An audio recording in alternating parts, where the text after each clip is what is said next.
ఆహారం లేకపోయినా కొన్ని రోజులు, నీళ్లు లేకపోయినా కొన్ని గంటలు, శ్వాస ఆడకపోయినా కొన్ని నిమిషాలు జీవించొచ్చేమో గానీ ఆశ లేకపోతే మాత్రం కొన్ని క్షణాలు జీవించడం కూడా చాలా కష్టం అయిపోతుంది.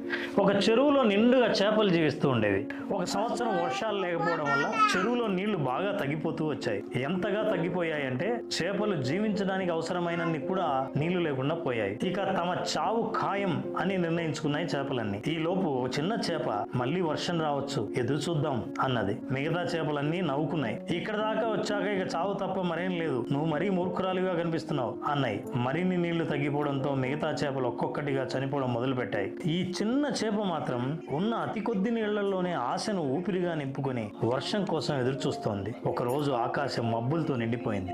మెల్లిగా వర్షం మొదలైంది. అంతే, భారీ వర్షంగా మారి కొన్ని గంటల్లోనే చెరువు నిండిపోయింది. మిగతా చేపలన్నీ వదిలేసింది ప్రాణాలని కాదు, ముందు ఆశను, నమ్మకాన్ని వదిలేసింది.